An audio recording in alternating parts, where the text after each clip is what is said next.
Hi everyone, welcome to dream job online classes. ఈరోజు railway technician సంబంధించి important update అనేది చూద్దాం. సో అందరూ కూడా రైల్వే ఎగ్జామ్స్ మొన్న 30th కంప్లీట్ చేశారు. దానికి సంబంధించి అఫీషియల్ కీ ఎప్పుడు వస్తుంది, అలాగే ఈ యొక్క ఎగ్జామ్కి ఎంతమంది అప్లై చేశారు, ఎంతమంది ఎగ్జామ్కి అటెండ్ అయ్యారు, ఇవన్నీ కూడా చూద్దాం. అలాగే నెక్స్ట్ నోటిఫికేషన్స్ ఏమున్నాయి అండ్ ఐటీఐ చేసిన వాళ్ళకి ఏ విధంగా ఉపయోగం ఉంటుంది రైల్వేలో జాబ్స్, అండ్ ఇవన్నీ కూడా మనం ఈ వీడియోలో చూద్దాం. అందరికీ ముందుగా నూతన సంవత్సర శుభాకాంక్షలు. ఎందుకంటే ఎవరికైతే మన తెలుగు వాళ్ళందరి కోసం ఈ ఛానల్ పెట్టడం జరిగింది ముఖ్యంగా. ఎందుకంటే ఈ మనకి ఏ అప్డేట్ అయినా సరే మనకి అర్థమయ్యే విధంగా చెప్పటమే నా మెయిన్ మోటో. సో అందువల్ల ఈ ఛానల్ పెట్టాను. ఇందులో వచ్చేసరికి ఇది అప్డేట్ ఎప్పుడొచ్చిందంటే 30/12/2024. సో టోటల్ ఫస్ట్ అప్లికేషన్స్ చూద్దాం. ఎంత అప్లికేషన్స్ ఇవన్నీ చూద్దాం. Technician 3 and technician 1. And next cut off ఎంత ఉంటుంది, ఎన్ని మార్క్స్ వస్తే మనకి జాబ్ వచ్చే అవకాశం ఉంది, అది కూడా మనం చూద్దాం. అండ్ నెక్స్ట్ గ్రూప్ డి సంబంధించి నెక్స్ట్ నోటిఫికేషన్ ఏ విధంగా ఉండొచ్చు అది కూడా చూద్దాం. ఇందులో ఫస్ట్ వచ్చేసరికి టోటల్గా టెక్నీషియన్ 1 అప్రాక్సిమేట్లీ 4.27 ల్యాక్స్ మంది అప్లై చేశారు.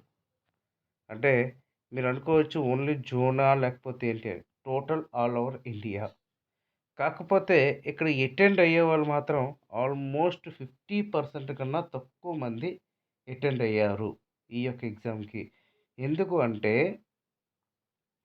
సపోజ్ మనం విశాఖపట్నంలో చూసుకుంటే విశాఖపట్నం టోటల్ మెంబర్స్ అందరూ కూడా విజయనగరం, శ్రీకాకుళం, ఇటు సైడ్ చూస్తే రాజమండ్రి, ఇటు సైడ్ చూస్తే కాకినాడ, విజయవాడ, ఈ విధంగా ఇలాగా డిస్ట్రిబ్యూట్ చేస్తారు. విశాఖపట్నం ఎవరికైతే ఉందో విశాఖపట్నంలో సెంటర్ అయితే ఇవ్వలేదు. సో అందువలన ఎవరైతే మార్నింగ్ షిఫ్ట్స్ ఉన్నాయో వాళ్ళు రాయటం అవ్వలేదు, అంటే వెళ్ళలేదు. చాలామంది ఆబ్సెంటీస్ అనేది ఎక్కువ మంది ఉన్నారు. అందులో మార్నింగ్ 7:30 షిఫ్ట్. సో సపోజ్ ఇక్కడ నుంచి రాజమండ్రి వెళ్ళాలంటే ముందు రోజు వెళ్ళటం, ఇలాంటివన్నీ కొన్ని ప్రాబ్లమ్స్ వలన చాలామంది వెళ్ళలేదు.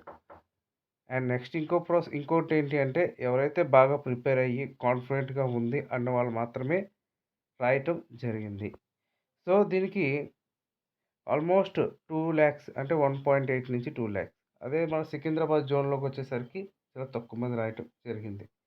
దీనికి కట్ ఆఫ్ ఎంత ఉండొచ్చు అంటే ఆల్మోస్ట్ 73 నుంచి మనకి 73-75 అబోవ్ ఎవరైతే ఉన్నారో వాళ్ళు సేఫ్ స్కోర్లో ఉండేటట్టుగా అనుకోవచ్చు. అది ఓబీసీలో. జనరల్లో ఓబీసీ అయితే 67 నుంచి ఛాన్సెస్ అయితే ఉంటాయి.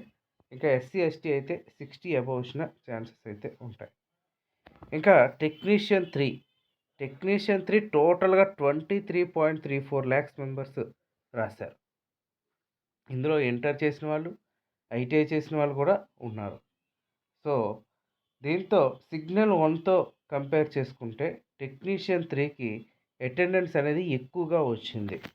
అంటే ఎక్కువ మంది అటెండ్ అయ్యి ఎగ్జామ్ రాశారు. సో ఇది దగ్గర 65% మెంబర్స్ ఎగ్జామ్స్ అయితే రాశారు. ఇందులో వచ్చేసరికి దీని కట్ ఆఫ్ ఎలా ఉంటుంది అంటే ఇంటర్ బేస్ చేసుకుని ఎవరైతే రాశారో వాళ్ళందరికీ కూడా 78+ వస్తే వాళ్ళకి డెఫినెట్గా మీరు సేఫ్ స్కోర్లో ఉన్నట్టు లెక్క. మీకు అది ఎప్పుడు కీ వస్తుంది అనేది మీరు ఇప్పుడు తెలుసుకోవాలంటే మీకు ఆల్మోస్ట్ జనవరి 5th మీకు కీ మ్యాక్సిమం వస్తుంది. మార్నింగ్ 11 o'clock కల్లా మీరు డౌన్లోడ్ చేసుకొని చెక్ చేసుకోవచ్చు. అండ్ నెక్స్ట్ ఐటీఐ మీద ఎన్ని మార్క్స్ వస్తే జాబ్ వస్తుంది అనేది మీకు డౌట్ ఉంది. ఇక్కడ కొన్ని డిఫరెంట్ జోన్స్ ఉన్నాయి. ఎలక్ట్రికల్, మెకానికల్, ఎలక్ట్రానిక్స్, తర్వాత సివిల్, ఇలా జోన్స్ ఉన్నాయి.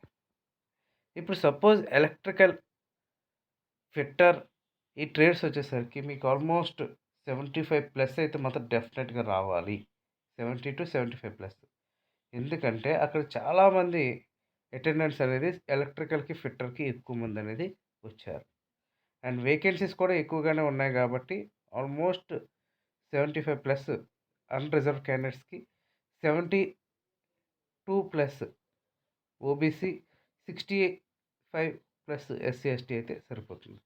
అండ్ నెక్స్ట్ వచ్చేసరికి ఇప్పుడు సపోజ్ వెల్డర్ కానీ ఈ ట్రేడ్స్ అయితే మీకు 60-63 వచ్చినా సరే మీకు వెల్డర్ అయితే జాబ్ అయితే వచ్చేస్తుంది. అండ్ నెక్స్ట్ ప్లంబర్ కానీ ఇలాంటి ట్రేడ్స్, సివిల్ ట్రేడ్స్, పెయింటర్ కానీ ఇవైతే మీకు 58-56 కూడా వచ్చినా మీకు జాబ్ అయితే వస్తుంది.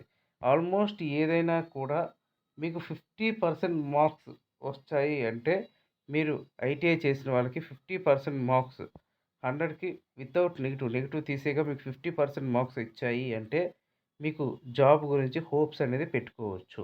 అది ఏ ట్రేడ్ అయినా సరే. ఎందుకంటే మీకు జోన్ పరంగా వచ్చేటప్పటికి మారుతుంది. చాలామంది ఏంటి అంటే నేను ఎందుకు ఇంతలా మీరు అనుకోవచ్చు ఎంత కట్ ఆఫ్ ఉంటుందా అని.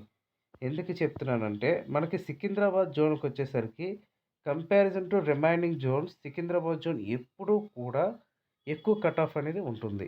మీరు ఆల్రెడీగా ప్రీవియస్‌గా కూడా మీరు కంపేర్ చేసుకోండి. మీకు క్లియర్‌గా తెలుస్తుంది. అదే చెన్నై జోనో లేకపోతే ముంబై జోనో అయితే మీకు 50 మార్క్స్ వచ్చినా సరే జాబ్‌లు అనేది ఎలక్ట్రికల్ అయినా, ఫిట్టర్ అయినా వచ్చేస్తాయి. కానీ సికింద్రాబాద్ జోన్ గానీ, భువనేశ్వర్ జోన్ గానీ ఎప్పుడూ కూడా కట్ ఆఫ్ అనేది ఎక్కువగా ఉంటుంది. సో, ఇది టోటల్ టెక్నీషియన్ 3 సంబంధించి మీరు ఫిఫ్త్‌ని మీరు తెలుసుకోవచ్చు. ఎన్ని మార్క్స్ వచ్చాయి ఏంటి అనేది. దాని కింద లింక్ ఇస్తాను ర్యాంకర్స్ గ్రూప్‌లో. అందులో మీరు డైరెక్ట్‌గా మీరు ఆ లింక్‌ని కాపీ చేసుకొని పెట్టుకుంటే మీకు క్లియర్‌గా తెలుస్తుంది. మీకు మార్క్స్ ఎన్ని వచ్చాయో తెలుస్తుంది. అండ్ నెక్స్ట్ ఇది కట్ ఆఫ్ చూస్తాం.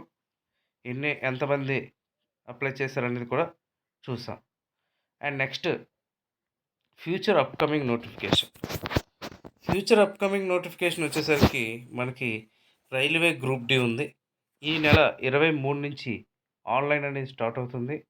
ఎవరైతే రైల్వే అప్రెంటిస్‌షిప్ చేశారో వాళ్ళకి ఈ నోటిఫికేషన్ అనేది ఒక వజ్రాయుధం లాంటిది. చాలా చాలా యూజ్ అవుతుంది. ఎందుకంటే మీరు నెగెటివ్ మార్కింగ్ పెట్టకుండా మీకు ఏదొచ్చో అవి పెడితే మీకు జాబ్ అయిపోయినట్టే. ఎందుకంటే ఫస్ట్ ప్రిఫరెన్స్ ఎవరైతే రైల్వే అప్రెంటిస్‌షిప్ చేశారో వాళ్ళకు మాత్రం ఇందులో ఇస్తారు. రిమైనింగ్ ఓపెన్‌గా అనేసరికి మీకు కట్ ఆఫ్ చాలా దారుణంగా ఉంటుంది. ఎందుకంటే ఈ రైల్వే గ్రూప్ డి ఎగ్జామ్ అనేది రైల్వే ఎన్టీపీసీ అప్లై చేసినవాడు రాస్తాడు. గ్రూప్ డి జేఈ అప్లై చేసినవాడు రాస్తాడు. టెక్నీషియన్ అప్లై చేసినవాడు రాస్తాడు. ఏఎల్‌పీ అప్లై చేసినవాడు కూడా రాస్తాడు. సో, అన్ని ఎగ్జామ్స్ రాసినవాడు గ్రూప్ డి అనేది వాడికి లెక్క ఉండదు. సో, వాడికి ఆల్మోస్ట్ 100కి 80 పెట్టేసినా సరే మనం ఆశ్చర్యపోనక్కర్లేదు. ఓకే. సో, ఇది 23 నుంచి స్టార్ట్ అవుతుంది. ఎవరైతే రైల్వే అప్రెంటిస్‌షిప్ చేసి ఉన్నారో వాళ్ళు అప్లై అయితే చేయండి. వాళ్ళకి ఫస్ట్ ప్రిఫరెన్స్ అయితే ఇస్తారు. మీకు ఎవరైతే రైల్వే అప్రెంటిస్ చేశారో లాస్ట్ టైమ్ 11 మార్క్స్, 12 మార్క్స్ వచ్చిన వాళ్ళకి కూడా జాబ్స్ అయితే ఇవ్వటం జరిగింది. సో, ఈసారి కూడా అదే ఉంటుంది. టోటల్‌గా 32,000 వేకెన్సీస్ ఉన్నాయి. కాకపోతే మీరు అనుకోవచ్చు మీరు డిగ్రీలు చేసి గ్రూప్ డి వేకెన్సీస్ ఏంటి అని. సో, మీరు అలా పెట్టుకోవద్దు. ఒకవేళ డిగ్రీ చేసినా, బీటెక్ చేసినా గ్రూప్ డి జాబ్స్ ఫస్ట్ వెళ్ళిపోతే మీకు డిపార్ట్మెంటల్ టెస్ట్ లోపల ఉంటాయి. మీరు డైరెక్ట్‌గా గ్రూప్ డి నుంచి సెక్షన్ ఆఫీసర్స్ వరకు కూడా డైరెక్ట్ వెళ్ళిపోవచ్చు. అదే రైల్వేకున్న అడ్వాంటేజ్. ఒకవేళ మీరు జేఈకి కూడా డైరెక్ట్‌గా రాసుకోవచ్చు మీ క్వాలిఫికేషన్ బట్టి. టీసీకి రాసుకోవచ్చు. ఏదైనా సరే మీరు అప్లై చేసుకొని రాసుకోవచ్చు. అది ఇంటర్నల్ ఎగ్జామ్స్‌లో. సో, ఈ నోటిఫికేషన్ అయితే 23ని స్టార్ట్ అవుతుంది. నెక్స్ట్ మంత్ 22 వరకు ఉంది. 18,000 గ్రేడ్ పేతో ఉంది. 18 నుంచి 36 ఇయర్స్ వరకు ఏజ్ లిమిట్ అనేది ఇచ్చారు. సో, మీరందరూ కూడా ఎవరైతే 10th క్లాస్ ఉందో వాళ్ళు అప్లై చేసుకోవచ్చు. సో, ఐటీఐ చేసి అలాగే ఐటీఐ అప్రెంటిస్‌షిప్ రైల్వే చేసిన వాళ్ళకైతే ఈ నోటిఫికేషన్ తిరగలేదు. మీరు కంపల్సరీగా అప్లై చేసుకోవాల్సిందే. ఇది టోటల్‌గా ఈరోజు ఈ యొక్క ఇన్ఫర్మేషన్ అనేది మనం చూసాం. రైల్వేకి సంబంధించి టెక్నీషియన్ గ్రేడ్ 1, గ్రేడ్ 3 సంబంధించి కీ అయితే మనకి జనవరి 5థ్‌ని రిలీజ్ అవుతుంది. అండ్ నెక్స్ట్ నోటిఫికేషన్ అయితే 23rd నుంచి ఆన్లైన్ అనేది స్టార్ట్ అవుతుంది. సో, నెక్స్ట్ ఇంకొక డౌట్స్ ఏంటి అంటే ఆర్ఆర్‌బీ, ఎన్టీపీసీ ఎగ్జామ్స్ ఎప్పుడు? ఆర్ఆర్‌బీ కానిస్టేబుల్, ఆర్‌పీఎఫ్ కానిస్టేబుల్ అవి కూడా మీకు అఫీషియల్‌గా డేట్స్ అయితే ఈ మంత్ 20th లోపు అయితే మీకు వస్తాయి. మీకు వెంటనే కండక్ట్ చేయడం కూడా జరుగుతుంది.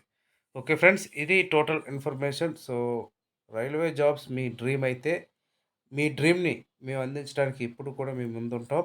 So, thank you very much and all the best.